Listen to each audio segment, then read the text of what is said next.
Hello guys, this is Sameer and you all are warm welcome to the Refer Loan, one of the leading fintech company of our country, right? You all are knowing what Refer Loan is doing, right? So there is no point to discuss on that part. Of course, the gist is we are working for the banking products. You just name it, think of it, and all the banking products are with us, right? Be it a credit card, be it a personal loan, be it a housing loan, LAP, be it a investment, mutual fund sector, etc. Banking products, saving account and all. You just think of it, and that is their insurance and all, right? So yes, happy to say that we have all the products with us, and you are at a right platform where the opportunity is humongous, endless, and the growth is also accordingly, right? So you should feel proud for this. But before talking anything else, I should also inform you or let you understand that this banking product market size, right? So you'll be happy to understand that the banking products market size in our country is 1.56 trillion, and every second it is growing rapidly, right? So you should be proud that you are going to be a part of the company, you're going to be a part of the industry, which is very promising and growing every point, every second, right? So thank you so much to be a part of it, and you should also feel proud of it, right? So now to make this discussion healthy, I would like to make the conversation more of a mix of Hindi and English. When we talk about Hindi and English mix up, that is called English, right? So we'll use it as a English part, right? So देखिए, अगर हम बात करें, जब भी कोई इंसान किसी भी करियर को चूज करता है, उसके पीछे कुछ ऑब्जेक्टिव लेके चल रहा होता है। उसका कुछ ऑब्जेक्टिव होता है कि मैं इस इंडस्ट्री में क्यों आ रहा हूँ, मैं ये डोमेन क्यों चूज कर रहा हूँ, ये करियर मेरे लिए क्यों अच्छा है, क्या इंपॉर्टेंट है, व्हाट इज़ द फ्यूचर।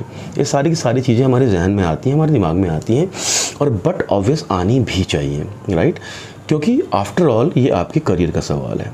तो आप इसको समझें इस तरीके से कि एक ऐसी इंडस्ट्री में आपने कदम रखा है जो हमेशा ही बढ़ रही है और जिसके श्रिंक होने के चांसेस ना के बराबर हैं, या हम यही कहें कि श्रिंक होने के चांसेस हैं ही नहीं। आप सोच के देखें, चाहे जनरेशन कोई भी हो उसको सेविंग अकाउंट चाहिए ही होगा, चाहे जनरेशन कोई भी हो उसको लाइफ इंश्योरेंस चाहिए ही होगी, चाहे जनरेशन कोई भी हो उसको हेल्थ इंश्योरेंस भी चाहिए होगा, उसको लोन भी चाहिए होगा, उसको कार भी चाहिए होंगी। कीमतें चाहे आज से बढ़ के 10 साल बाद कुछ और हो जाए, बट लोन तो चलेगा ही चलेगा, प्रोडक्ट तो चलेंगे ही चलेंगे, राइट ना? So this is the motive of raising this point कि आप बहुत ही सेफ, सिक्योर, प्रॉमिसिंग इंडस्ट्री में कदम रख चुके हैं, राइट? सो आपका करियर तो डेफिनेटली रॉकिंग है, इसमें कोई सवाल ही पैदा नहीं होता है। Definitely you are going to do the best and growth accordingly. So जब हमने बैंकिंग प्रोडक्ट में कदम रखा है, रेफर लोन के साथ हम काम करने के लिए आगे बढ़ चुके हैं, तो ये जानने की ज़रूरत है हमें बेचना क्या है। ऑफ कोर्स सारे बैंकिंग प्रोडक्ट्स बेचने हैं आपको, राइट? आपको बता दिया जाएगा क्या क्या आप बेच सकते हैं, किस किस तरीके से बेचे जाएंगी चीज़ें, वो सारी की सारी चीज़ें आपके साथ इंटैक्ट होंगी, लाइंड होंगी, असाइंड होंगे, राइट? लेकिन जब हम बेचने की बात करते हैं, जब हम बात कर रहे होते हैं कि बेचना है, तो आप में से कई लोग ऐसे होंगे जिनके लिए सेल्स या बेचने की बात पहली बार हो रही होगी। कुछ ऐसे लोग होंगे जिन्होंने पहले कभी काम किया होगा, सेल्स में ही काम किया होगा, या सेल्स से रिलेवेंट किसी दूसरे डिपार्टमेंट में या डोमेन में काम किया होगा, लेकिन बैंकिंग में काम नहीं किया होगा, राइट? मुझे नहीं पता आपका क्या परसेप्शन है सेल्स के बारे में, लेकिन मेरा परसेप्शन सेल्स के बारे में नहीं, मेरा बिलीव सेल्स के बारे में ये है कि सेल्स जो है ये ऐसा डोमेन है जो दो खूबसूरत चीज़ों का कॉम्बिनेशन है, राइट? एक है चैलेंजिंग और दूसरा है charming. Sales is a combination of challenging and charming, right? Why it is challenging इसलिए है कि हर दिन आपको एक नए समस्याओं से रूबरू होना पड़ता है। समस्याएं क्या होती हैं? वही समस्याएं होती हैं जो मैं और आप सोच सकते हैं, human behaviour, right? Human behaviour की चैलेंजेस, राइट? कि क्या हम प्रोडक्ट लें या ना लें, ले तो हमारे लिए फ़ायदेमंद है या नहीं है, या मुझे इनसे ही लेना चाहिए या नहीं लेना चाहिए, etcetera etcetera, right. So that is called human behaviour challenges, और इसी को आप डिस्कस करके, बात करके आप इसे रिजॉल्व कर रहे होते हैं और अपने प्रोडक्ट को अलाइन कर रहे होते हैं, right. So that is called challenging. Challenging is always a positive word, it's not a negative word. Challenging is something which ask you to deliver beyond the limit, cross the limit, or at least go to the finishing line, right? So challenge की जब भी बात की जाती है, it is always a good and positive sign. Charming क्यों है दोस्तों, आप समझें। खूबसूरत क्या हो सकता है, और हम करियर की बात करें तो करियर के लिए खूबसूरत क्या हो सकता है। करियर के लिए खूबसूरत हो सकता है कि हमारा सपना हो सकता है कि बहुत जल्दी ढेर सारे पैसे हो हमारे पास। सपना हो सकता है हमारे पास गाड़ी हो, बंगला हो, एक अच्छी सिक्योर्ड लाइफ हो, डेफिनेटली एक अच्छा पोजीशन भी होल्ड कर रहा हूँ मैं, राइट। सो सेल्स से बेहतर कोई दूसरा प्लेटफॉर्म नहीं हो सकता। कैसे, मैं आपको बताने की कोशिश करता हूँ। देखें, अगर आप अकाउंटेंट हैं या किसी और दूसरे डिपार्टमेंट में काम करते हैं, आपकी सैलरी 10,000 रुपये है और सुबह से लेकर शाम तक आपको 10,000 रुपये कमाने का मौका मिलता है। आप 10,000 कमाते हैं और 10,000 में ही अपनी जीवन शैली को बनाने की और डेवलप करने की कोशिश करते हैं। लेकिन अगर आप सेल्स में हैं तो जो भी आप कमाते हैं उसकी ना लिमिट है, ना उसकी कोई बाउंड्री है, राइट। आपकी आकांक्षा क्या है, आपकी एक्सपेक्टेशन क्या है, आपकी डिज़ायर क्या है, वही आपकी बाउंड्री या लिमिट तय करती है, राइट ना। सो सपोज़ कीजिए कि अगर आप चाहते हैं कि आपके पास ढेर सारे पैसे हों, राइट, आपके पास वो सारी अपेक्षाएं जो आपने खुद से रखी हों, खुद से पूरा करना चाहते हो, पूरी कर पाएँ, तो आप सेल्स से वो सारी चीज़ें पूरी कर सकते हैं। क्योंकि सेल्स में जो पैसा आपको मिलता है, जो रेम्यूनरेशन मिलती है, जो इंसेंटिव मिलती है, जो बोनस मिलता है, या जो आपको प्रॉफिट लिंक्ड इंसेंटिव आपके हाथ में आती है, उसका रेशियो डिफाइंड नहीं होता है, राइट। आप खूब काम कीजिए, खूब बेहतरीन प्रदर्शन कीजिए और बेहतरीन से बेहतरीन पर्क आप अपने साथ लेकर जाइए, राइट। तो वो सारे पर्क आपके पास आएंगे तो डेफिनेटली अपनी डिज़ायर भी पूरी करेंगे, डेफिनेटली यही आपका ऑब्जेक्टिव होगा, right. Excuse me. So now ये तो समझ में आ गई बात कि अगर हम किसी और डोमेन में होते हैं और अगर सेल्स में होते हैं तो पैसे की क्या डिफरेंसेस आती हैं। और दोस्तों, पैसा जो है वही आपके लाइफस्टाइल को बेहतरीन बना सकता है। ये बात हमें बहुत ही बारीक रूप से समझने की ज़रूरत है, राइट। लेकिन पैसा दो तरीके से आ सकता है। एक, जो बता के आप खुश ना हो कि मैं पैसा कैसे कमाता हूँ। दूसरा ये तरीका हो सकता है कि जब आप बताएं तो आपको स्टीम की फीलिंग आए, आपको प्राउड फील हो, आपकी फैमिली, आपके बच्चे या आपके माता पिता, आपके आसपास के लोग ये बताने से फ़ख्र महसूस करें कि हाँ, मेरा जो बच्चा है या मेरा जो रिलेटिव है या नेबर है या जिसको मैं जानता हूँ, मेरा नोन है, वो इस कंपनी में या इस तरीके के काम से जुड़ा हुआ और इतना पैसा कमाता है, इस तरीके से पैसा कमाता है। आप एक एग्जाम्पल बने, आपकी किए हुए सारी चीज़ें एक माइलस्टोन होनी चाहिए, बेंचमार्क होनी चाहिए सोसाइटी के लिए, दूसरों के लिए इंस्पिरेशन होनी चाहिए, छुपाने की ज़रूरत ना पड़े। सो डेफिनेटली आप एक अच्छी कंपनी में हैं, कोई शक नहीं है। आप एक अच्छे इंडस्ट्री में हैं, बैंकिंग इंडस्ट्री में जो प्रॉमिसिंग है, इसमें भी कोई शक नहीं है। और तीसरा, यहाँ कमाने की कोई सीमा नहीं है। आप अपनी सोच को बढ़ाएं, अपने इरादे को बढ़ाएं, अपनी समझ को बढ़ाएं और साथ ही साथ जितना मर्जी आप कमाएं और अपने लाइफस्टाइल को और अपनों के लाइफस्टाइल को बहुत ही बेहतरीन बनाएं। अब हम समझते हैं कि सेल्स है क्या, राइट। सेल्स एक डिस्कशन है मेरे हिसाब से, राइट। अगर नॉर्मल हम एक टर्म में डिफाइन करने की कोशिश करेंगे तो सेल्स क्या है, बेचने की प्रक्रिया क्या होती है। दो लोग या दो पार्टी में आदान प्रदान की प्रक्रिया को, ट्रांजैक्शन की प्रक्रिया को सेल्स कहते हैं। सो उसको हम ऐसे डिफाइन कर सकते हैं, ट्रांजैक्शन बिटवीन टू पार्टीज और two people, that is called sales, right. So definitely yes, यही बात सच है। लेकिन ये ट्रांजैक्शन जो है, ये जो ट्रांजैक्शन हो रहा है, ये ट्रांजैक्शन हो तो सामान का रहा है, लेकिन सामान या किसी सर्विस की बात हो रही है। लेकिन उस सर्विस को या उस प्रोडक्ट को बेचने के लिए जो साधन बन रहा है वो क्या बन रहा है? साधन बन रहा है हमारे बीच में क्यों ही बातचीत, जो मैं और आप या दो पार्टीज आपस में बात कर रहे हैं वो ही ट्रांजैक्शन है, राइट ना। वो ही हमारा प्लेटफॉर्म है। और वो क्या प्लेटफॉर्म है? हमारा डिस्कशन। मोड क्या है? डिस्कशन। जब हम बात कर रहे हैं, अपनी बात को समझा रहे हैं, उसकी बात को समझ रहे हैं और समझ के या समझा के अपनी बातों को, अपने पॉइंट्स को रख रहे हैं और प्रोडक्ट को अलाइन कर रहे हैं, फिक्स कर रहे हैं, that is called sales. So for me sales is a discussion जो आप दो लोगों के बीच में करते हैं, राइट। और कई बारी सेल्स जो होती है स्टोरी टेलिंग भी होती है। स्टोरी टेलिंग क्या होती है? स्टोरी टेलिंग ये होती है कि जब आप किसी भी इंसान को कोई प्रोडक्ट बेच रहे होते हैं तो उसके फ़ायदे में ये प्रोडक्ट है या नहीं है ये बताना बड़ा मुश्किल हो जाता है। तो आप फीचर से या उसके बेनिफिट से, आप उसकी फ़ीचर से बेनिफिट से उस बात को उसको एडुकेट तो कर सकते हैं आप, लेकिन वो आपके प्रोडक्ट को बाय करे ये थोड़ा मुश्किल है, राइट ना। सो इसके लिए स्टोरी टेलिंग का एक तरीका अपनाया जाता है कि सपोज़ कीजिए कि मैंने एक एग्ज़ाम्पल लिया क्रेडिट कार्ड का, कि क्रेडिट कार्ड है। अब क्रेडिट कार्ड को मैंने बेचने के लिए या तो मैंने फ़ीचर बताया उनको, और फ़ीचर बताया और उनको समझ में आया या नहीं समझ में आया, या उन्होंने बाय किया या नहीं बाय किया, और डिस्कशन हमारा ओवर हो गया। दूसरा तरीका ये है कि हम उस बात को इस तरीके से रखते हैं ताकि वो उनके लाइफ से रिलेवेंट हो, रिलेटेड हो।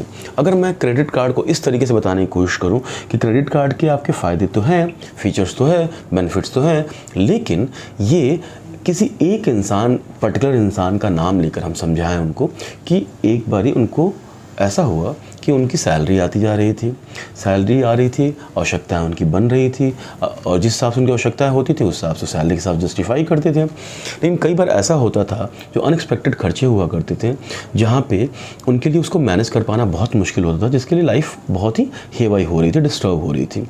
अब हर महीने या हर तीसरे महीने किसी के पास जाना और पैसे मांगना, और वो भी छोटी छोटी चीज़ों के लिए, ये पॉसिबल नहीं हो पाता है, राइट ना। इतनी सारी आवश्यकताएँ होती हैं जिसको पूरा करना शायद मुश्किल हो जाता है, और अगर हमारे पास कोई बैकअप हो तो पूरा करना आसान भी हो जाता है, राइट। सो अगर हम बात करें कि हम यूटिलिटीज़ बिल्स की बात करें, या किसी और दूसरे शॉपिंग की बात करें, ग्रॉसरीज़ की शॉपिंग की बात करें, या अपैरल्स की बात करें, किसी और चीज़ की बात करें, तो ऐसी चीज़ें ऐसी होती हैं जो हमारे रोज़मर्रा की ज़िंदगी में होती है। बिजली का बिल आना ही आना है, पानी का बिल आना ही आना है, फ़ोन का बिल आना ही आना है, एट्सेट्रा, राइट। खाना हमें खाना ही खाना है, राइट ना, पेट्रोल भरवाना ही है। तो ये सारी चीज़ें ऐसी हैं जो कि हमारे रोज़मर्रा की ज़िंदगी में होती है, और जो सैलरीड बंदा होता है या जिसकी भी अर्निंग हो रही थी, चाहे किसी भी मोड से अर्न कर रहा होता है, वो कहीं ना कहीं किसी ना किसी समय स्टक ज़रूर हो जाता है, जहाँ पर महसूस करता है कि उसके पास कुछ बैकअप होता। तो अगर सपोज़ कीजिए कि वो बैकअप, उस बैकअप का नाम, उन जिस इंसान का आपने रेफरेंस लिया है, नाम बताया है, आपने बताया कि उस इंसान के पास बैकअप के रूप में क्रेडिट कार्ड था, राइट। तो क्या होता था कि जब भी वो परेशान होते थे, लगता था कि अब वो चीज़ जो ऐसी है जिसको अभी फुलफ़िल करना, उनकी नीड को फुलफ़िल करना मुश्किल है, तो उस समय उस क्रेडिट कार्ड का इस्तेमाल कर लिया करते थे। एक तरीके से उनका बैकअप मनी, बैकअप सपोर्ट या बैकअप विंडो हुआ करता था उनका, और इसकी वजह से वो कभी भी अपनी लाइफ में परेशान नहीं हो पाए, और उनकी चीज़ें बहुत स्मूथ चलती रही, राइट ना। सो जब किसी चीज़ को आप स्टोरी के साथ रिलेट करते हैं, जैसे कि मैंने अभी क्रक्स में बताया, आप इसको बहुत डिटेल में बता सकते हैं आवश्यकता के हिसाब से, तो वो आपकी स्टोरी जो होती है उस सामने वाले को समझ में आती है, रिलेवेंट होती है, और उसको समझने की वो कोशिश भी करता है। नाउ ये तो समझ में आ गई हमें बात कि सेल्स क्या है, एक डिस्कशन है। I can understand that, we all can understand that, but हमेशा आप समझें कि सेल्स को, किसी भी चीज़ को डिलीवर करने के लिए एक पूरा साइकिल बना होता है, जिसको हम इकोसिस्टम कहते हैं, प्रोसेस कहते हैं, ठीक है ना। तो सेल्स को डिलीवर करने के लिए मैंने एक प्रोसेस बनाया गया है, राइट ना। सो इस प्रोसेस में बहुत सारी चीज़ें आती हैं, राइट। अगर मैं आपसे बात कर रहा हूँ या कोई बात मैं आप तक कन्वे करने की कोशिश कर रहा हूँ, तो उसके पीछे एक मोटिव है मेरा, एक एजेंडा है। उस एजेंडा को मैं फ्रेम आउट कर रहा हूँ, उसको मैं फिगर आउट कर रहा हूँ, किस तरीके से उसकी पोजिशनिंग करनी है, नंबर 1 पे, नंबर 2 पे, नंबर 3 पे, किस किस पॉइंट्स को रखना है, और किस तरीके से उसको आगे हमें डिस्कशन का पार्ट रखना और मूव ऑन करना है, राइट। तो सेल्स में भी ऐसा ही होता है। सेल्स के लिए हम पिच तैयार करते हैं। पिच क्या होता है? पिच ये होता है जो आप कस्टमर को दे रहे होते हैं, बता रहे होते हैं डिस्कशन के फॉर्म में, राइट ना। सो हमें हमेशा याद रखना चाहिए, याद रखें आपने किसी को कॉल किया और कहा कि मैं क्रेडिट कार्ड बेच रहा हूँ या क्रेडिट कार्ड आप ले लीजिए। हो सकता है कि इस तरह की बातें सुन के सामने वाला बंदा ले ले, क्योंकि उसकी इतनी आवश्यकता है या उसकी इतनी ज़रूरत है, और वो महीनों से सपने देख रहा था शायद कोई बंदा कॉल करे और वो क्रेडिट कार्ड बेचे और मैं ले लूँ। तो मुझे लगता है ऐसी सिचुएशन बहुत कम होती होंगी, सिनेरियो ऐसे कम आते होंगे, राइट। तो इसीलिए ये बहुत ज़रूरी है कि उन सिनेरियोज़ की बात करें जो एक पर्टिकुलर स्टैंडर्ड सिनेरियो हो, राइट ना। सो यहाँ पे हम पिच के स्ट्रक्चरिंग की बात करने जा रहे हैं। कैसे हम स्ट्रक्चरिंग करने की कोशिश करेंगे? पिच को हमेशा कुछ भागों में डिफ़ाइन करें आप, राइट ना। और जो डिफ़ाइंड होते हैं ये चीज़ें, उसको डिलीवर करना भी आसान होता है, राइट। उसके पैरामीटर्स बनाइए आप, राइट ना। और साथ ही साथ ये भी आप सोच के देखें कि जो पैरामीटर आप डिफाइन कर रहे हैं उसका लेंथ कैसे और कितना होना चाहिए। हमेशा याद रखें लेंथ जो होता है, डिस्कशन जो होता है सिचुएशनल होता है। अगर आपको लगता है इस पर्टिकुलर चीज़ पे सामने वाला बंदा ज़्यादा बात करने को तैयार है तो उस पर्टिकुलर चीज़ पे आप ज़्यादा बात करते हैं, राइट। और इस पर्टिकुलर चीज़ पे उसे बात करने में इंटरेस्ट नहीं है या आपकी क्षमता नहीं है इस चीज़ को ज़्यादा लंबे समय तक डिलीवर करने की, तो आप उसको रिड्यूस करते हैं ताकि आप कहीं भी स्टक ना हो पाए, राइट ना। So let's talk about the part of the sales pitch. Sales pitch का सबसे पहला हिस्सा होता है इंट्रोडक्शन, राइट ना। जब भी आप किसी को कॉल करते हैं तो बहुत ज़रूरी होता है कि आप इस तरीके से सामने वाले को इंट्रोड्यूस करें। जो एक कुछ सेकंड्स का जो टाइम होता है ना, इतना इंपॉर्टेंट रोल प्ले करता है कि वो डिफ़ाइन करता है कि इसके आगे आप जा पाएंगे या नहीं जा पाएंगे। जो भी हमने बाउंड्रीज बना रखी हैं, जो भी हमने एक पॉइंटर्स चेक पॉइंट्स बना रखे हैं, उसका जो पहला पॉइंट होता है इंट्रोडक्शन होता है। अगर आप सही ढंग से अपने आप को इंट्रोड्यूस कर पाते हैं, राइट, तो आपके आगे जाने के चांसेस बढ़ जाते हैं, राइट ना। So always try to give a good introduction about yourself, about the company and the motive of call, right ना। अब मैं आपको बताने की कोशिश कर रहा हूँ कि इंट्रोडक्शन कैसे हो सकता है, राइट ना। अब समझे इस बात को। आपने किसी को कॉल किया और कॉल करके बोला कि मैं क्रेडिट कार्ड बेचता हूँ, आपको क्रेडिट कार्ड की आवश्यकता है। हो सकता है इसको सुन के वो आपसे बात करे, हो भी सकता है कि आपसे बात ना करे। चांसेस जो ज़्यादा बनते हैं वो ये बनते हैं कि वो आपसे शायद बात ना करे, क्योंकि ऐसे कॉल्स उसके पास बहुत आते हैं, राइट ना। और उसका इंटरेस्ट अब बहुत रिड्यूस हो चुका है and he is not more comfortable to talk on that particular topic on which he is pissed off, he is not interested, right ना। So it is very important कि आप उस इंट्रोडक्शन पार्ट को बहुत अच्छे तरीके से प्ले करें। कॉल जितनी भी होनी चाहिए आपकी एनर्जेटिक होनी चाहिए, पैशनेट होनी चाहिए, राइट ना। अगर आपकी कॉल पे एनर्जी नहीं है, हर कॉल आपके लिए नया है, हर अपॉर्चुनिटी आपके लिए नहीं है, अगर आपके कॉल एनर्जेटिक नहीं है, आप पैशनेट साउंड नहीं कर रहे हैं, तो बहुत मुश्किल है कि आप इंट्रो पार्ट को क्रॉस कर पाएंगे या कवर कर पाएंगे, राइट ना। आप समझें इस बात को कि देखिए, मैंने कॉल किया और कॉल करके मेरी आवाज़ दबी हुई है, थकी हुई है, या आवाज़ में वो बात नहीं है, सीरियसनेस नहीं है जिससे बंदा मुझे इंपॉर्टेंस दे, या जो बाकी उसके पास 99 कॉल्स आई हुई हैं उनको रिजेक्ट करने के पीछे जो उसका कारण था, उसको डिनाई करने का कारण था, इस कॉल में वो नहीं है, ताकि वो 100वीं कॉल बन सके और उस कॉल को ले सके, राइट ना। तो इसके लिए बहुत ज़रूरी है कि जब आप बात करें तो आप बात करते हुए अपनी गंभीरता को बनाए रखें। वॉइस मॉड्यूलेशन नाम की चीज़ होती है, जो आप जब कॉल करते हैं तो बहुत ज़रूरी होता है कि आप अच्छे से बात करें, एक गंभीर आवाज़ आए, एक मीठी आवाज़ आए, क्रिस्टल क्लियर आपकी वॉइस आए। That is very very very important. अगर आपकी आवाज़ साफ़ आती है, समझ में आती है और सुनने में सामने वाले को अच्छा लगता है, तो वो बंदा उस टॉपिक पे आपसे आगे बात करने को तैयार होता है, राइट। डिसीजन यस होगा, नो होगा, that's a different story all together, but at least आप एक पड़ाव आगे बढ़ते हैं, आप एक पायदान आगे बढ़ते हैं, राइट ना। सो बहुत कोशिश करें आप कि आपकी आवाज़ बिल्कुल साफ़ हो, बिल्कुल सुंदर हो, अच्छी तरीके से आप उस बात को रखें और आप ग्रीटिंग के साथ, कस्टमर के साथ बात करने की कोशिश करें, राइट ना। So one part is about intro, about your intro, about a very short description about the company. अपने नाम के साथ कंपनी का नाम बताते हैं और जो भी उसके कंपनी के दो मुख्य बातें होती हैं वो जोड़ देते हैं। जैसे अगर हम रेफर लोन की बात करते हैं तो हम बात क्या करते हैं कि रेफर लोन एक ग्लोबली लीडिंग फिनटेक कंपनी है, राइट। सो एक आप सामने वालों को इंप्रेशन दे रहे हैं कि आप एक फिनटेक कंपनी से बात करें जिसका प्रेजेंस है, जो लीड कर रही है अमॉन्ग द लीडर्स, राइट ना, और a part of a leading team from the fintech companies, right? So this is what we are trying to understand and talk. Now, next part. अगर हम यहाँ तक बात आते हैं, सामने वाला बंदा जो है आपसे जब बात करता है, जब आप उसको बोलते हो हेलो, तो हमेशा याद रखें जब आप हेलो बोलते हैं तो हेलो बोलने के बाद पॉज लें, ठहराव लेना बहुत ज़रूरी है। ठहराव से क्या होता है कि सामने वाले का आप रिस्पॉन्स ले पाते हैं। नॉर्मली हम क्या करते हैं, हम हेलो बोलते हैं, बोलते ही चले जाते हैं, सामने वाला हमें सुन रहा है नहीं सुन रहा है हमें कोई फ़र्क नहीं पड़ता। लेकिन अगर हमें सुन ही नहीं रहा है तो हमारे उस डिस्कशन का, उस बात का कोई मतलब ही नहीं रह जाता है, राइट ना। So it is very important कि हम जब बात कर रहे हों तो हम ठहराव जैसे शब्दों का प्रयोग करें। ठहराव, रुकना बहुत ज़रूरी है, राइट ना। So voice modulation is one part right.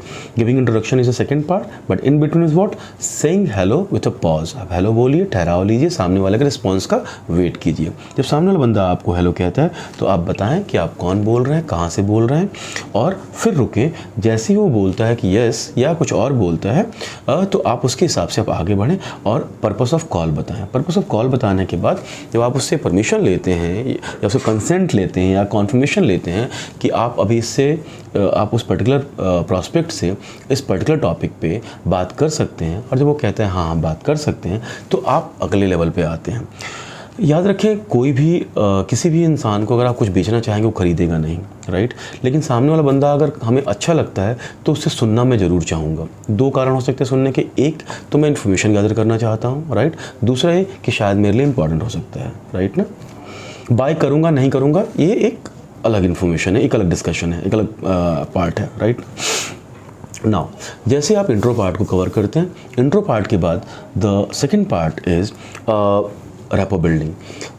Rapport building क्या होती है इसको समझने की कोशिश करते हैं. रैपो बिल्डिंग जो होती है, आप लाइकिंग शेयर करते हैं, राइट. जब मैं और आप कंफर्टेबल होते हैं एक दूसरे के साथ तो और बात करना चाहते हैं, राइट ना. और कंफर्टेबल नहीं होते हो तो बहुत जल्दी डिस्कशन को हम क्लोज करना चाहते हैं.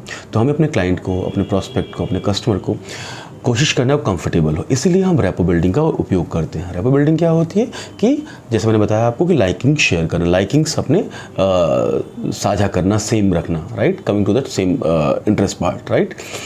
अब कोई बंदा बात कर रहा है आपसे या उसकी बातों से आपको समझ में आ रहा है कि यस, आपने कहा कि हाँ, जैसे इंट्रो वाला पार्ट दिया आपने, इंट्रो पार्ट करने के बाद हो सकता है कि थोड़ी सी बात आगे बढ़े और बातों बातों में आपने पूछ लिया कि sir what is your occupation, और उस बंदे ने कहा कि मैं IT इंजीनियर हूँ, या वो कहता है मैं बैंकिंग स्टाफ हूँ, या कुछ भी ऐसा मान लीजिए, और ऐसा वो कहता है और आप उसे कहते हैं कि wow sir, you are a banking industry, it's a really growing industry, I am proud to talk to you really, and sir, I can understand the kind of challenges you may be facing on daily basis, etc etc.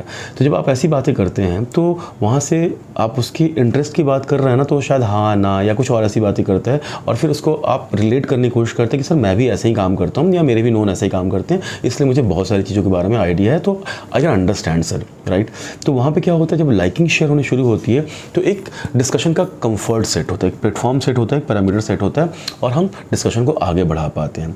याद रखिएगा, जो pointers होते हैं ज़रूरी नहीं है कि सारे के सारे पॉइंटर्स आप अपने पिच में इस्तेमाल करेंगे. कुछ बातों को हो सकता है कि आपको उसकी ज़रूरत ही ना पड़े. ऐसा नहीं हो सकता है कि हम 1 2 3 का जो सीक्वेंस बनाया है हमें वो फॉलो करने ही करने हैं, राइट. अगर लगता है कि इसको सीक्वेंस को फॉलो करने की भी ज़रूरत नहीं पड़ रही है, क्योंकि कॉमन सेंस भी हमें इस्तेमाल करना होगा, समझना होगा कि क्लाइंट इस मूड में है या नहीं है, राइट ना, तो हम उसको स्किप भी कर सकते हैं. लेकिन जो स्ट्रक्चर है वो हमेशा आपके फ़ायदेमंद में रहता है. तो स्ट्रक्चर फॉलो करें ताकि आप कहीं भी स्टक ना हो पाए. लेकिन अगर लगता है कि इसको स्किप करने की ज़रूरत है तो definitely try to skip it और try to reduce the length of it, right. Now rapport building के बाद आप उसे प्रोबिंग करने की कोशिश करें, ठीक है ना. आप उसे बात करते हैं, उसके बातों से आप डिस्कशन में, चाहे वो क्रेडिट कार्ड की बात हो, चाहे लोन की बात हो, किसी भी तरह की loan, housing loan, personal loan, car loan, etcetera, right. आप उसे प्रोब करके उसकी नीड को समझने की कोशिश करते हैं. 90% टाइम में ऐसा होता है कि वो बंदा बताता है मेरी कोई नीड है ही नहीं, राइट. और 10% में ऐसा आता है कि उसकी नीड समझ में आती है, वो नीड बताता है, ठीक है ना. लेकिन 90% जो लोग नीड नहीं बताते हैं, कितना बड़ा ऑडियंस हो सकता है आप ये समझ सकते हैं, राइट ना. डेफिनेटली उनकी नीड है, लेकिन वो शायद जानते नहीं हैं या आपसे साझा करना नहीं चाहते हैं, आपसे शेयर नहीं करना चाहते हैं. So will have to understand किस तरीके से, वो ट्रिक समझने की ज़रूरत है, किस तरीके से हम उनको इस तरीके से समझाएं या बात करें, उसे प्रूव करें कि उनको हर्ट भी ना हो, उनके लिए ऑफेंसिव भी ना हो, और आपको सही प्रूव करने का मौका मिल सके. तो जब आप उनसे प्रूव करते हैं तो इन सारी बातों का वो ख्याल रखना है.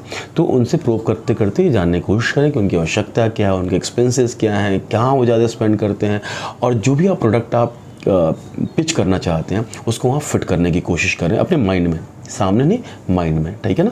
कि आप क्रेडिट कार्ड बेचना चाहते हैं, अच्छा तो क्रेडिट कार्ड के लिए क्या क्या प्रोबिंग का पॉइंटर्स हमारे दिमाग में आ सकते हैं कि सर कहाँ खर्चा करते हैं, ऑनलाइन शॉपिंग है आपकी, या आप सर पेट्रोल पे ज़्यादा खर्चा करते हैं सर, या फिर आप ग्रॉसरी ज़्यादा खर्चा करते हैं, या आप लाइफ स्टाइल ज़्यादा खर्चा करते हैं, एक्सेट्रा. इस तरीके से बात करते हैं आप बहुत आराम से, क्योंकि आपने रेपो सेट कर रखा है. तो आप बात करते हुए आपको शायद जवाब मिलने के चांसेस बढ़ जाएंगे यहाँ पे, राइट ना.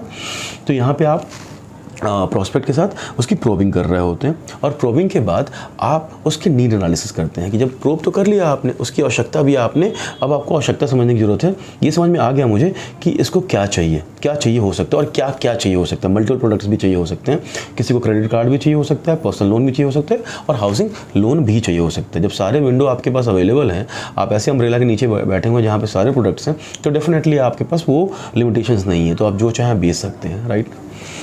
अब बात आती है, जब आप जान चाहते हैं प्रोब करने के बाद कि इसकी आवश्यकता क्या क्या हो सकती है और क्या है, तो फिर आप क्या करते हैं, आप उसके नीड एनालिसिस को करने की कोशिश करते हैं। कैसे मैं इसके नीड एनालिसिस करूं और किस तरीके से कौन सा प्रोडक्ट इसके लिए बैठता है। इसके लिए 5 लाख का लोन फिट बैठता है, या इसके लिए पेड कार्ड फिट बैठता है, इसके लिए फ्री कार्ड फिट बैठता है, फ्री मतलब एनुअल ज्वाइनिंग फीस फिट बैठता है, या कोई इसके लिए डिफरेंट तरीके का सेगमेंट फिट बैठता है। तो इस तरीके की जब एनालिसिस आप कर लेते हैं, तो एक सही ढंग से आप कस्टमर को या प्रोस्पेक्ट को आप ये बता पाते हैं कि basis on understanding of your need, analysis of your need, I think these are the things which could be good for you, which is good for you, right? जब आप इस तरीके से बात कर रहे होते हैं और उसके बेनिफिट्स भी बता रहे होते हैं, तो उसको ये बात समझ में आती है कि बंदे ने सही ढंग से समझा है और तब जाके मुझे बताया है। मैं आपको एक रिलेट करने की कोशिश करता हूँ। आप किसी ऐसे डॉक्टर के पास जाएं, किसी का भी आप अपने जहन में दिमाग में डाल सकते हैं, जहाँ आप जाते हैं और कहते हैं मेरी तबीयत ख़राब है, और वो कहता है कि तबीयत ख़राब है, और वो कहता है कि ठीक है आप ये 2 गोली ले लो और खा लेना, ठीक है।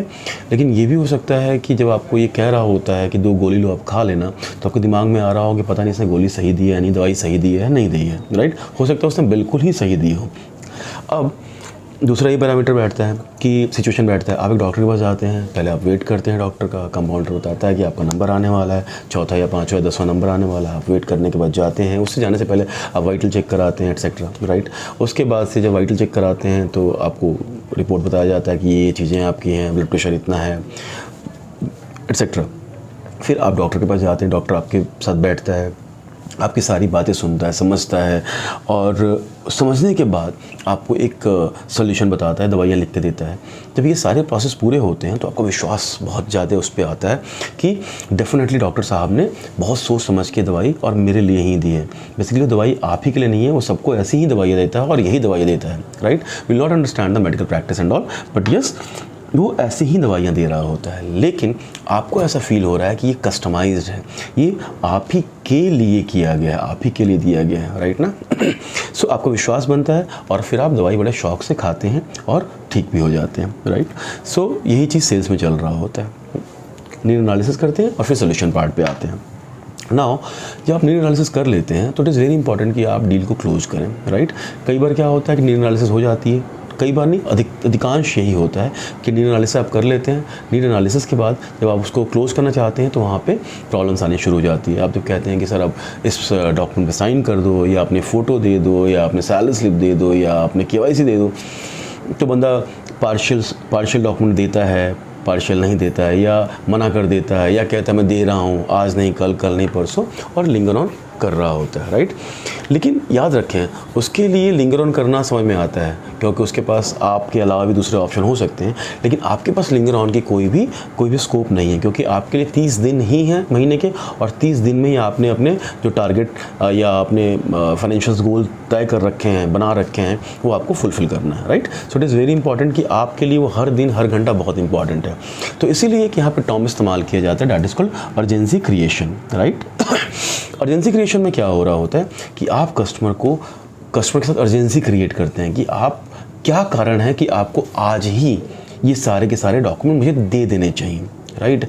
और इससे आपको क्या फ़ायदा होने वाला है या क्या नुकसान हो सकता है। तो इस तरीके से जब आप बात करते हैं, जब चीज़ों को सामने रखते हैं, तो उसको हम कहते हैं अर्जेंसी क्रिएशन, राइट ना।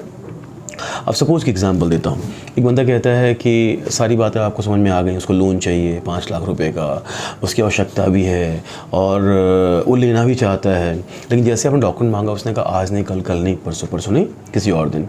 अब या तो आप उसकी बातों माने और हर अगले कल के लिए तैयार हो जाएं, राइट, जो कि पॉसिबल नहीं है आपके लिए, या फिर आप अर्जेंसी क्रिएट करें। कहीं जेन्युइनिटी लगती है कि बंदा कहीं फंसा हुआ है तो आप डेफिनेटली उससे कंफर्टेबल टाइम मांगते हैं, सुबह शाम या किसी और दिन का, और कॉल करते हैं और आपसे डॉक्यूमेंट लेते हैं। लेकिन लगता है कि नहीं, बंदा जो है उसका इंटेंशन जो है सारी बात समझने के बाद ही बस उसको लिंगर ऑन करना है या खींचना है, तो always try to create urgency, right. Urgency creation is very important, right. How will do it? Suppose करें कि आपके सामने वाले बंदे ने कहा कि मेरी 5 लाख रिक्वायरमेंट है और आपको पता भी है कौन सी बैंक से आप इसके लॉगिन करा सकते हैं या इसकी फ़ाइल इन प्लेस करा सकते हैं। और जब आप उससे डॉक्यूमेंट मांगते हैं तो कहता है डॉक्यूमेंट मैं आज नहीं कल दूंगा, राइट ना। हो सकता है 2 कारण हो। अगर वो सीरियस ऑडियंस नहीं है तो आपने जो टाइम दिया है, कहीं ना कहीं जो शुरुआती दौर से जो आपने टाइम दिया है उसको, वो गलत हो गया है। तो आपको हर बात पे समझना होगा कि if someone is wasting your time or just discussing for like that only and he is not worth of having it, or there is a serious catch on it, right, or challenge on it rather. So अगर लगता है कि serious challenge है इसके पीछे, तो हो सकता है कि वो सोच रहा होगा कि कोई और ऑप्शन मैं क्रिएट कर लूँ, हो सकता है रेट ऑफ इंटरेस्ट कुछ और भी मैं पता कर लूँ कि और कहाँ से मिल सकता है। तो ऐसी सिचुएशन में हमेशा आपको प्ले करना होगा कि आप कौन है, राइट, आपके पास क्या क्या ऑप्शन है। मार्केट में जितने ऑप्शन आप इंडिविजुअली जाके सर्च करेंगे, हमारे पास पूरा का पूरा वो बुकें ही हैं। अगर आपने 5 लाख रुपए का लोन लेने की सोच रखा है, आपको लगता है कि रेट ऑफ इंटरेस्ट शायद कम मिल जाए, तो आप क्या करेंगे? आप लोन लेने के लिए नॉर्मल तरीका क्या है? आप जाएंगे किसी बैंक में जाके लोन के लिए अप्लाई करेंगे। हो सकता है वहाँ आपको लोन मिल जाए, या हो भी सकता है कि आपको लोन वहाँ से ना मिले। आप दूसरे बैंक जाएंगे, तीसरे बैंक जाएंगे, यही होगा। नौकरी छोड़ के या काम छोड़ के आप हमेशा तो ऐसा नहीं कर सकते हैं, राइट। सो आप यहाँ पे समझें कि आप एक वो फिनटेक कंपनी है जहाँ पे आपके पास ऑप्शंस ही ऑप्शंस हैं, right, and you are working as a financial consultant, means a business associate, right, who is having the expert, who is the expert of the product, who is having a good knowledge about your product, who can evaluate and do the analysis based on the prospects profile and do the right fitment to the products and the bank, right. That is one thing which is really going in a favor of yours, right. So अब क्या है कि जब आप इस बात को समझा पाते हैं कि बॉस आप कहीं भी जाओगे सिर्फ टाइम बर्बाद करोगे, राइट, लेकिन आप मेरे पास ऑप्शंस की कोई कमी नहीं है, राइट।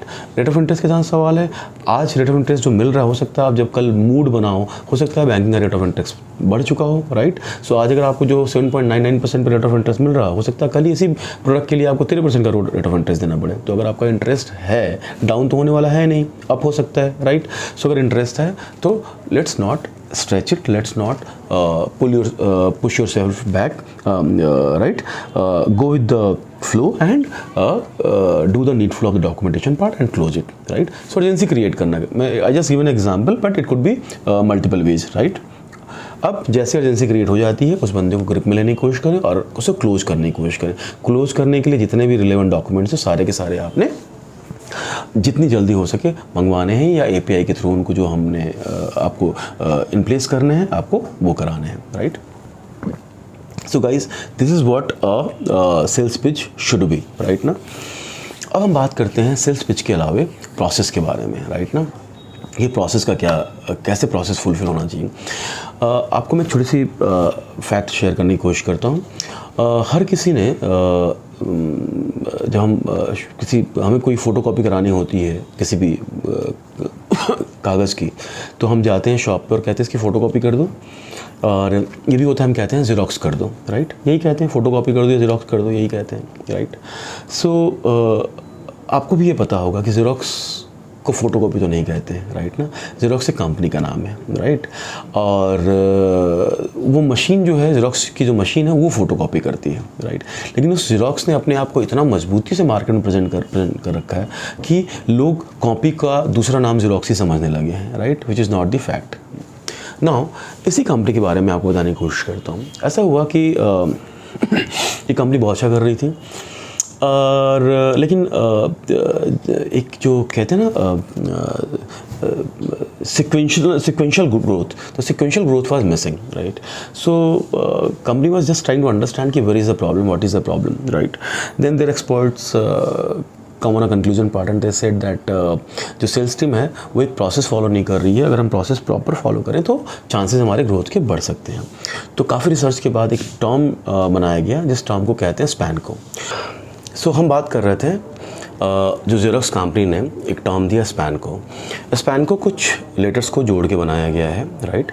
और हर लेटर का कुछ ना कुछ मतलब होता है, सिग्निफिकेंट है उसका, और उसका कुछ ऐसा स्ट्रॉन्ग मतलब है सेल्स फ्रेटर्निटी में जो आपके प्रोसेस को आसान कर देती है, राइट।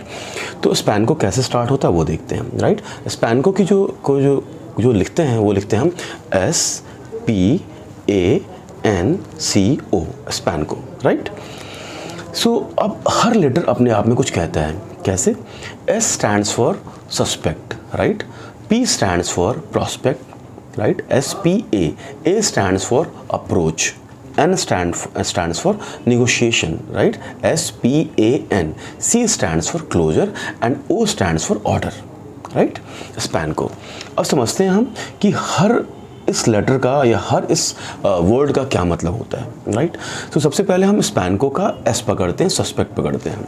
जब भी सेल्स में कोई लीड आपको मिलती है या आप कोई भी किसी भी मोड से आप कॉल स्टार्ट करते हैं, चाहे वो आप फ़ोनिक कॉल कर रहे होते हैं या फिर आप कहीं जाके किससे बात कर रहे होते हैं, बेसिकली जो पहली बार आप किससे मिल रहे होते हैं वो आदमी आपके लिए बिल्कुल अज्ञान होता है या बहुत ही बेसिक इन्फॉर्मेशन होती है जो बहुत कुछ लीड नहीं करा सकती है, राइट ना।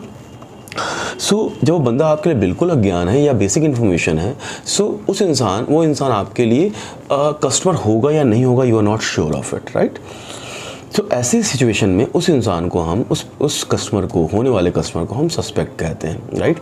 मुझे शक है कि ये शायद मेरा कस्टमर हो भी सकता है और नहीं भी हो सकता है, right. So that is called suspect, right. So मैं आपको इस तरीके से रिलेट करने की कोशिश करता हूँ। सपोज़ कीजिए किसी जगह कोई गुनाह हुआ, इंसिडेंट हुआ, राइट, और उस बिल्डिंग के नीचे 4 लोग घूम रहे थे। पुलिस ने उन 4 को गिरफ्तार कर लिया और इंटरोगेशन पे लेकर गई और उनके साथ पूछताछ किया। पूछताछ किस बेसिस पे है? क्योंकि उसको ये शक था कि जब ये घटना घट रही थी तो बिल्डिंग के नीचे 4 लोग घूम रहे थे।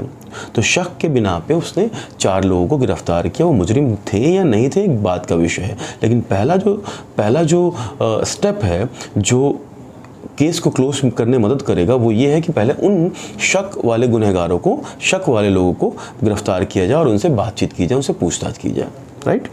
सो इस प्रोसेस को ही सस्पेक्ट कहते हैं, इस बात को ही सस्पेक्ट कहते हैं। पुलिस क्या कहती है?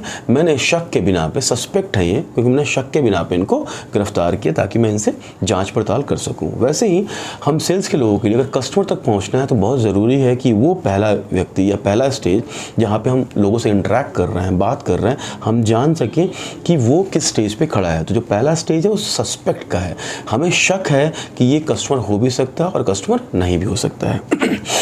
अब जब हम ये जान जाते हैं कि ये शायद मेरा सस्पेक्ट जो है ये शायद मेरा कस्टमर हो सकता है, तो जब वो व्यक्ति, वो पर्सन सस्पेक्ट वाले स्टेज को क्रॉस कर जाता है तो आता है दूसरे स्टेज पे, और दूसरे स्टेज को कहते हैं प्रॉस्पेक्ट। प्रॉस्पेक्ट का मतलब क्या होता है कि ये बंदा मेरा वुड बी बायर है, वुड बी कस्टमर है।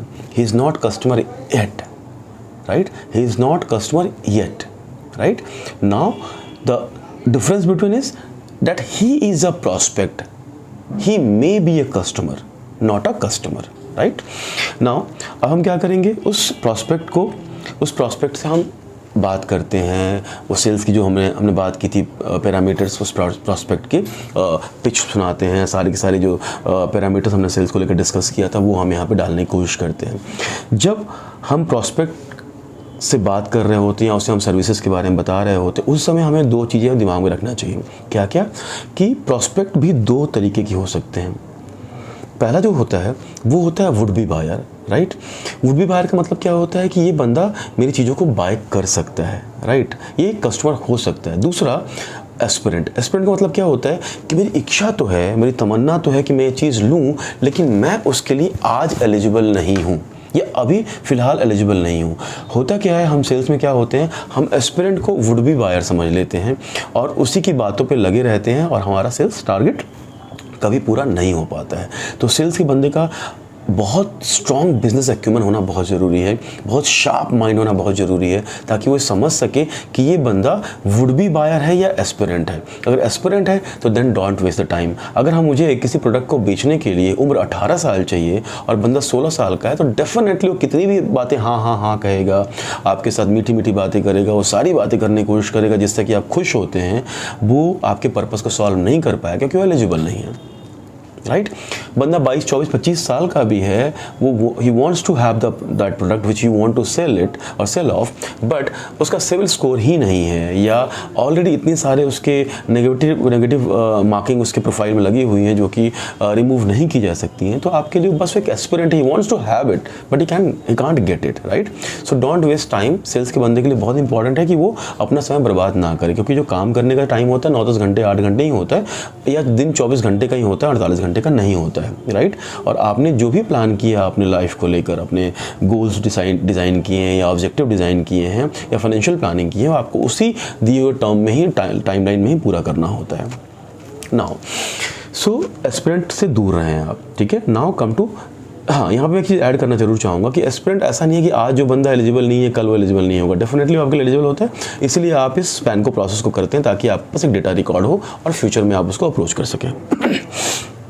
अगर वुड बी बायर है तो मतलब ये प्रॉस्पेक्ट है आपका, तो वुड बी बायर के साथ जर्नी को हम आगे बढ़ाते हैं। अब वुड बी बायर को हमने प्रॉस्पेक्ट में फिट किया और यहाँ से जर्नी को हम अगले स्टेप पे लेके जाएंगे।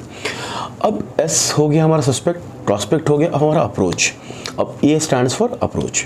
अब हम बात करते हैं कि किस तरीके से हम अप्रोच करेंगे। यहाँ पे अपनी हम सारे सेल्स की जो डिस्कशन है, पैरामीटर्स हैं, वहाँ पे हम डालते हैं और उसको हम अप्रोच करते हैं अपने प्रोडक्ट के साथ, प्रोडक्ट की बातों को, सर्विसेज को समझाने की कोशिश करते हैं, बेनिफिट्स फीचर्स बताते हैं, रिलेट और रिलेवेंट पैरामीटर्स हम डिस्कस करते हैं और उसकी right fitment of the product करने की कोशिश करते हैं, राइट।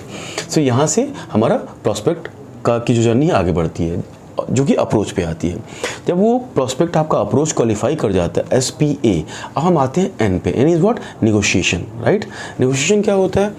अब सपोज कीजिए कोई प्रोडक्ट आप बेच रहे हैं, कुछ प्रोडक्ट में क्या होता है कि पैसा इन्वॉल्व होता है। फॉर एग्जांपल आपने कहा 100 रुपये, उसने कहा 98 रुपये या 90 रुपये या 95 रुपये, और एक बीच में हम आके निगोशिएट कर लेते हैं कि ठीक है ना तुम्हारी ना मेरी, हम इसको 96 रुपये पे, 96 रुपीज़ पे इसको डन करते हैं।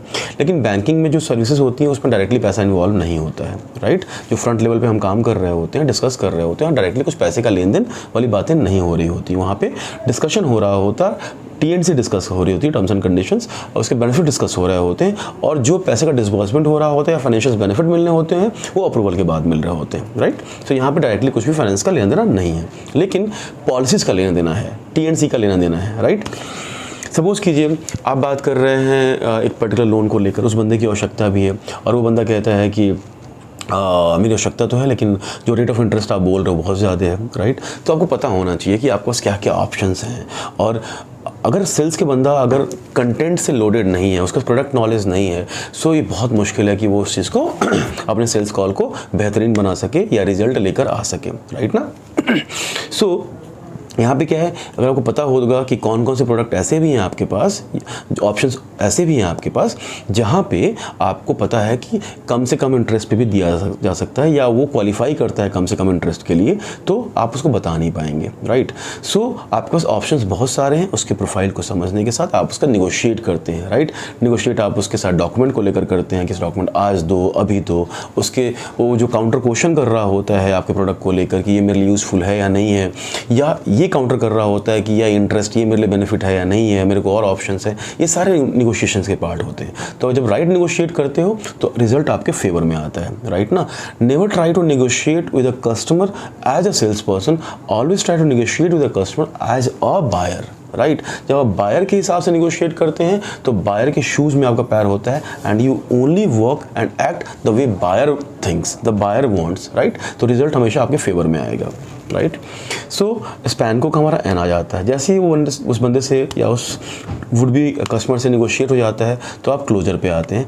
Try to close as early as possible. कैसे कैसे क्लोज होता है? क्लोज करने का मतलब ये होता है कि आपने उसको हाँ करा दिया, उसे कंसेंट दे दिया है, जो डॉक्यूमेंट्स आपको चाहिए थे वो उसके लिए उसने हाँ कह दिया है और कुछ बेसिक दे भी दिया है या उसने प्रॉमिस कर दिया है, लेकिन अभी तक क्लोज नहीं हुआ है। तो ट्राई टू क्लोज इट, क्योंकि consent is a closure, right. मैंने कह दिया कि मैं आपसे चीज़ें बाय करना चाहूँ, दैट्स अ कंसेंट। ऑर्डर क्या है? क्योंकि यहाँ पे पे कोई फाइनेंशियल टर्म इन्वॉल्व नहीं है, जहाँ पे पैसा आपको लेना है। तो ऑर्डर क्या, order is the signing of the documents, right, the signing of और desire documents required to be, right, that is called order. तो आपने सारा डॉक्यूमेंट्स लिया उसको, या उसको बोला आपने, और उसको आपने पंच इन कराया, लॉग इन कराया, दैट इज कॉल्ड ऑर्डर। जैसे ही वो चीज़ें पंच इन हो जाती हैं, वो आपका एक क्रेडिट काउंट हो जाता है, मतलब आपका एक टारगेट में वो ऐड हो गया, right. I am not talking about the disbursal and other parts, I am just talking about कि लॉगिन कैसे होता है। तो जैसे आपने डॉक्यूमेंट सारे इंटैक्ट कर दिए और लॉगिन हो गई successfully, now it is okay, right, एक क्रेडिट पॉइंट आपका मिल गया। नाउ स्पैनको की बात होगी। मैं हमेशा ऐसा मानता हूँ कि सेल्स के बंदों के अंदर या सेल्स जो है 3 C's पे टिकी हुई है, राइट। 3 C's क्या है, C क्या है। पहला C जो है वो कहता है confidence, right. First C talks about confidence. एक सेल्स के बंदे का कॉन्फिडेंट होना बहुत ज़रूरी है। आपको भी पता है आज के डेट में हम वर्चुअल वर्ल्ड में जी रहे हैं, राइट। हम चीज़ों को बेचने के लिए किसी के सामने नहीं बैठे हुए हैं, हम फ़ोन पे बात कर रहे हैं या किसी दूसरे मीडियम से बात कर रहे हैं और अपनी बातों को, अपनी सर्विसेज को ब्रीफ कर रहे हैं, उसको समझा रहे हैं। जब मुझे किसी ने देखा ही नहीं, मैंने किसी को देखा ही नहीं, तो कहीं भी मुझे हेजिटेट करने की ज़रूरत नहीं होनी चाहिए। मेरा कॉन्फिडेंस हमेशा हाई होना चाहिए, राइट। जब वर्चुअल वर्ल्ड में जी रहे हो तो मेरी शक्ल कैसी है किसी को फ़र्क नहीं पड़ता है, मेरी आवाज़ कैसी है ये बहुत बड़ा रोल डिफ़ाइन और डिज़ाइन करने जा रहा है, राइट ना। सो जब आप कॉन्फिडेंट होते हैं, पैशनेट होते हैं, एनर्जेटिक होते हैं, तो आपकी बात सामने वालों को समझ में आती है और वो सुनना भी चाहता है, राइट ना। So be confident. So first C says confident, right? Second C says clarity, right?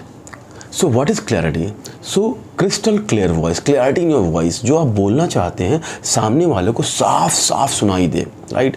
हम हिंदी बोले, इंग्लिश बोले, भाषा कोई भी इस्तेमाल करें, इम्पॉर्टेंट ये है कि जो भी हम बोल रहे हो वो बात हमें समझ में आ रही है, सामने वालों को समझ में आ रही है। बातें जो है जंबल नहीं होनी चाहिए, मगंग नहीं होनी चाहिए, वो एक दूसरे के साथ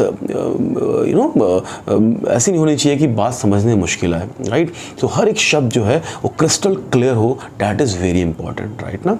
सो second C says about the crystal clear of your voice, crystal clear of your thought and clarity of your words, right? Second C है। Third C क्या है, content, right? Content क्या है, product knowledge।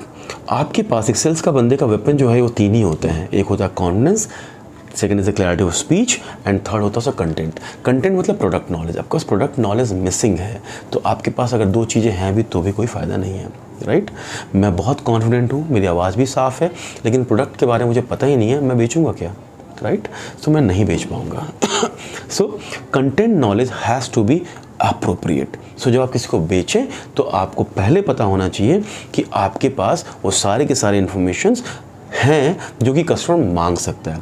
Before selling anything try to sell that particular things to you first, right ना। So content has to be intact, product knowledge has to be intact. एक बात समझने की और कोशिश करते हैं। अगर मैं 3 C's को ऐसा मानो कि ये 3 हमारे सब्जेक्ट हैं और तीनों सब्जेक्ट में 33 नंबर का वेटेज है, 100 को हम ऐसा डिफाइन कर लेते हैं कि 33 नंबर का वेटेज है, यानी कि 100 नंबर हमें चाहिए और 33 पॉइंट समथिंग करके 100 होता है, राइट। तो अगर पास होने के लिए मुझे 33 नंबर चाहिए तो 33 ही चाहिए, 32 आएगा तो मैं पास नहीं हो पाऊँगा। तो अगर कॉन्फिडेंस में मेरा 32 आ गया, राइट, और क्लैरिटी ऑफ स्पीच में मेरा 33 आ गया और कंटेंट में भी 33 आ गया या 34 भी आ गया, तो हो सकता है 100 तो हो जाए लेकिन एक में फेल हो जाऊंगा मैं, तो ultimately result is 0, right. I am not pass. Similarly यहाँ पे जिसमें जितना हमें पैरामीटर में हमें चाहिए वो सारी की सारी चीज़ें होनी बहुत ज़रूरी है। सो अगर कंटेंट में 33 चाहिए तो 33 होना चाहिए, राइट।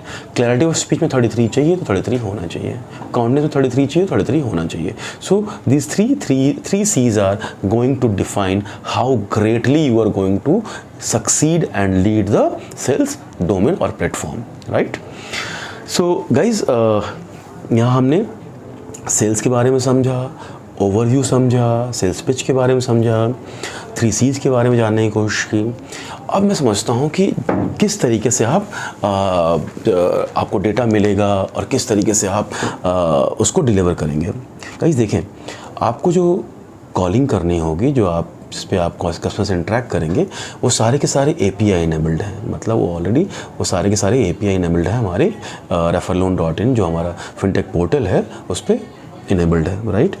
सो सारे की सारी प्रोसेसिंग जो होगी वो ऑनलाइन होगी, राइट। नाउ अब इसको हम समझते हैं कि आप कॉलिंग कैसे करोगे और क्या करोगे, राइट ना। You will get a data, ठीक है, रिस्पॉन्सिव डेटा होगा जिसमें कस्टमर कहता है कि मुझे इसकी नीड है, राइट। उसने किसी ना किसी मीडियम से अपना जो है उसने इंटरेस्ट शो किया है, राइट, और उसके बेसिस पे आपको वो लीड्स प्रोवाइड की गई हैं। अब आप सोचिए जो लीड्स आई हुई हैं वो ऑलरेडी इंटेंट लेवल को क्लियर कर चुकी हैं। तो जब इंटेंट लेवल को क्लियर कर चुकी हैं, उसका इंटरेस्ट है, इंटेंट है, अब आपको क्या चेक करना है कि वो एलिजिबल है या नहीं, और है तो कहाँ फिट बैठता है, राइट। और जहाँ तक एलिजिबिलिटी का सवाल है, हर कस्टमर एलिजिबल होता है। कहीं ना कहीं हमारी हम उसकी पोजीशनिंग सही नहीं कर पाते हैं, शायद इसलिए कस्टमर हमारे हाथ से निकल जाता है। तो right fitment is very important, right. So आपके पास लीड्स आती हैं, आप उसको कॉल करेंगे। अगर आप सपोज करें आप पूरे दिन में 200 कॉल करते हैं, तो जो इंडस्ट्री का स्टैंडर्ड है वो है कि 200 कॉल कर रहे हैं आप या 100 कॉल कर रहे हैं आप, तो एक दो कन्वर्जन होता ही होता है। एक कन्वर्जन हो रहा है मतलब यू आर एवरेजली ओके गाई, राइट। 2 होता है यू आर गुड, राइट। 3-4 होता है यू आर वेरी गुड, और 5 होता है तो you are the excellent person, right. So यही इसका रेशियो चलता है, राइट। और इसी हिसाब से टारगेट भी आपके डिज़ाइन किए गए हैं ताकि आप अच्छे से अच्छा पैसा कमा सकें, अच्छे से अच्छे आपकी अर्निंग हो सके, और आपको जो काम है, काम में लर्निंग तो हो ही हो आपके लिए, आपका फ़न भी हो, आप उसको एंजॉय करें उस काम को। तो बहुत ही साइंटिफिकली और साइकोमेट्रिकली चीज़ों को समझते हुए फिलोसफिकल मैनर में इसको हमने डिज़ाइन करने की कोशिश किया ताकि आपको ये चीज़ समझ में आए और आप आसानी से अपने जॉब को डिफाइन और डिलीवर कर सकें और अधिक से अधिक पैसा कमा सकें, राइट ना। So guys, I hope you all will do rock with us. Welcome in our family, and definitely together we'll achieve the desire what we have thought of, and definitely will succeed. Thank you so much, guys. Thank you.